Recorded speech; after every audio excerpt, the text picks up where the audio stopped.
actually met Jason in Rome. We were actually at the Vatican. We were standing in the square. And there's a whole group of people because the Pope was going to come out. And I was standing with this guy, didn't know Jason and everything, but we were just kind of having small talk. And Jason's like, hey, I know that guy. I know the Pope. I'm like, you know the Pope? I'm like, forget it. That can't happen. So he's like, well, I'll talk to you later. So he starts working his way through the crowd. He works his way up, and all these people are looking at the Pope. Thousands of people looking at the Pope. Everyone's looking. All of a sudden, there's this guy, James, pops up next to the Pope, gives him a hug. And I'm like, what? And there's another guy standing next to me. I was like, who is that guy? He's like, well, I'm not sure, but if he knows Jace, he must be somebody. Lots of Pope dynamics going on there. So it's great to be here. Actually, I met Jim Bellicera, not in Las Vegas. I met him in New York City back in October. We were attending a publicity event in New York City. And I just met him. And then we got involved it's an executive high-level coaching program. Who has a coach in there? Everybody coach, understand the value of coaching?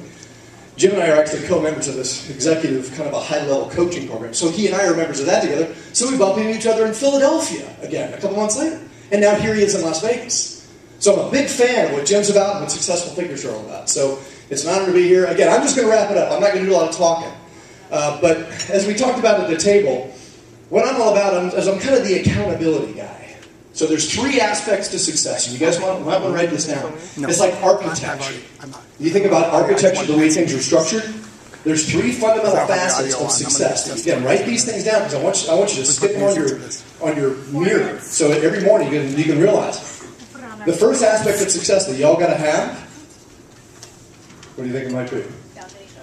Well, that's part of it too. Commitment. Yeah. The thing is, there's so many dynamics of success.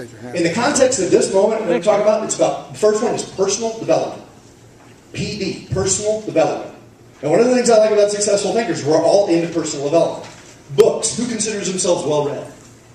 Okay? Gotta read books, guys. Read a book a week. Commit to reading a book a week. Because there's a lot of stuff that you don't know that are necessary in books. That's my wife. So personal development is the number one imperative. Really? Second imperative is systems. Write that down, systems. You got to have a systematic approach to your business. Whether it be business development, operations, marketing, advertising, whatever. Networking. So system, you got to have a systematic approach to your business. And the third point, the imperative, accountability. Because so many people go through life, they know what their ideal is and they know what they want to achieve, and they may have a plan, but unless they're held accountable to that plan, it doesn't happen. It just doesn't get implemented. So that's the imperative. So personal development, systems, and accountability. Write those things down, and each one of those points actually resonates uniquely with each of you. But the imperative is if you write it down and stick it on your wall in the morning, you'll hold your